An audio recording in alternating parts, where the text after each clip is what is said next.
Sir నమస్తే sir. నమస్తే అండి. నా పేరు వెంకీ అని, నేను ఆరోగ్యటిక్ కంపెనీలో సీనియర్ సేల్స్ ఆఫీసర్గా పనిచేస్తున్నాను సార్. సార్ ఇది మీ పేరు సార్? నా పేరు శ్రీనివాసరావు. శ్రీనివాసరావు. ఏ ఊరు సార్? చిమ్మపూడి. చిమ్మపూడి. ఎన్ని ఎకరాలు ఇచ్చినారు సార్ పత్తి పంట ఈ సంవత్సరం మీరు? ఈ సంవత్సరం 4 ఎకరాలు ఇచ్చాం. 4 ఎకరాలు. ఎన్ని రోజులు పంట సార్ ఇది ఇప్పటికి? ఈ 40 నుంచి 45 రోజులు అయింది. 40 నుంచి 45 రోజులు. ఏమేమి ప్రాబ్లమ్స్ ఉన్నాయి సార్ పత్తి పంటలో మనకి? పత్తి పంటలో ఎప్పుడు వచ్చేది తెల్లదోమ, పచ్చదోమ, పచ్చదోమ, నల్లి, ఎరుపులు. ఎరుపులు. ఎదుగుదల ఏమైనా కనిపిస్తుందా సార్?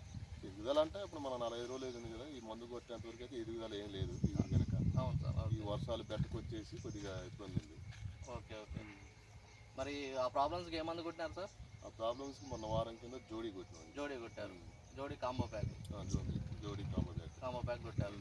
ఎలా ఉంది సార్ జోడీ మందు కొట్టినాక మీకు? జోడీ కొట్టినాక 2 రోజుల వరకు ఏం అనిపించలే సార్. తర్వాత రిజల్ట్ మాత్రం మంచిగా ఉంది. రిజల్ట్ మంచిగా ఉంది.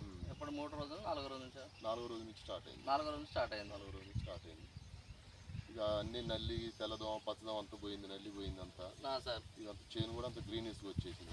ఆకు కానీ పచ్చగా మంచిగా గ్రీనిష్ వచ్చింది. మొత్తం ఒక జానమందం ఎగురు తాగింది. మంచిది సార్. బాగుంది. మందులు ఎక్కడ తెచ్చుకుంటున్నారు సార్ మరి మీరు? మందులు ఇక్కడే చిమ్మపూడిలో శ్రీ భూమికి ఎంటర్ప్రైజ్ రాంబాబు అని. చిమ్మపూడిలో శ్రీ భూమికి ఎంటర్ప్రైజ్ రాంబాబు. మీరు మంచి కొట్టినందుకు 4 రైతులు చెప్పగలుగుతారా సార్ ఏమన్నా? బ్రహ్మాండంగా చెప్తామండి. బ్రహ్మాండం చెప్తారా? నాకు అసలు ఇవన్నీ ఇష్టం ఉండదులే కానీ సార్ ఇక మందు మంచిగా ఉంది కాబట్టి తప్పదు చెప్పాలి. ఓకే. ఇక 4 రైతులు కొట్టుకుంటే బాగుంటుంది కదా అన్న ఉద్దేశంతో. Okay sir. Thank you sir. Okay sir. Thank you. Abhiram.